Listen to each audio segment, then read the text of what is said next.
I am so glad you are here. It is Magical Tuesday in my world, so let's get into it. I thought we'd talk about amulets and charms today, little things you can pick up that you can use by imbuing them with energy as a placeholder, as a spot where you can keep some of your own magical power that you can just have radiate to you all day long because you wear it or keep it on you.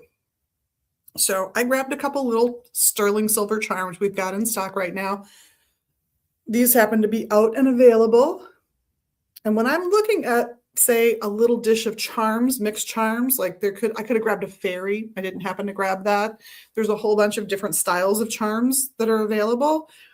I'm going to look at this one, and just the design of the knotwork and the fact that it's in a circle makes me think of a wheel and of moving forward in life.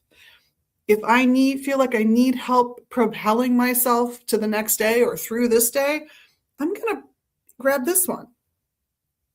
But maybe I was more attracted to this one because I'm going to go with my gut. And I'm going to tell you, go with your gut too. No matter what anybody tells you a shape means, you got to think about it on your own, right? So here's this little triangular one. Also Celtic knotwork, lovely. If I am thinking in terms of geometry, maybe that's where I think of like the shape of a triangle. It's about threes. I know that 3 is your first stability. A 3-legged stool will hold you up. So will a 4-legged stool, but a 3-legged stool is the first one where you can just sit on it. Very hard to just sit on a 2-legged stool. That's why we don't have them. Or a 1-legged stool. Now you can prop yourself up on those things, but it's not the same. This is your first sign of stability if you're thinking in geometric terms, or if you're thinking about tarot. This sort of shape to me, if my major reference was tarot, would be I have completed stage 1 of a major project. I got the job. Now I need to show I'm going to fit in the company well. I graduated high school. Now I need to make a decision. Am I getting a job? Am I going on to more education? What am I doing? Let's get to the next step in a process. Even though, wow, I did a great thing. Or maybe I'm thinking of it more astrologically. And for my little, I know enough astrology to be dangerous kind of brain, this would represent a trine. And trines are easier. I always think of trines, and I think someone told me this, I don't think this came from my head, about thinking of it like a slide where you get to go from the top out into the world comfortably, as opposed to, say, a square where now you've got all those corners and it's harder. And so in astrology, ease would be a thing I would think of. So depending on what I need and how I think about the symbolism, I'm going to pick a charm that I think is appropriate. At a bare minimum, I'm going to recommend that you take the charm, put it between your hands, breathe deeply, calmly, comfortably, and focus all your attention on putting energy into the charm, having it go through your body, ultimately through your arms and hands and into the charm for whatever the goal is that you're going to use this little thing. And you're going to do that for as long as you can maintain that sort of thought process.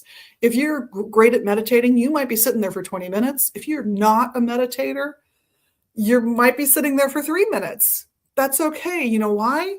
Because if you feel like it needs more or you've used it up, do it again the next day or a week later or the next full moon or whenever seems appropriate. You can always recharge these items as you see fit. Now, if you want to gild the lily, and some people do, before you charge it between your hands, you might, and this would be true for more than one tradition, light some incense and smoke it in that incense. Before doing that, you might combine some salt water and dip it in the salt water to cleanse it. Wipe it off. This is sterling silver. This is going to be pretty tough, but I don't know what yours is made of. Wipe the salt water off. We don't want a corrosive substance left on a metal object, especially if we don't know what it's made of. And then smoke it, and then put it between your hands. Charge it up with that energy of yours. channel the energy of a patron deity or saint if that will help you.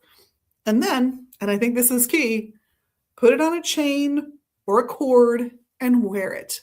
You can wear it under your clothing. Nobody has to see it, but wear it. And whenever you need it, remember it's there. Maybe press it with your hand if it's on a short enough chain and you're in a place where you can do that. If you've got it on a 40-inch chain and you're suddenly digging around in your cleavage, no. But for the rest of us, just every time you need it, hold it. Every time you want to recharge it, recharge it. And do that in the best way for you. There are so many refinements we could add to this, but I'm over time. So have a wonderful day. Thank you so much on behalf of myself and the rest of the crew at Megas Books in Minneapolis. We look forward to seeing you here in the shop or online at megasbooks.com. And thanks for being your best magical you. And of course, doing the little magical things you can do here. You know what they are. We'll see you soon. Bless.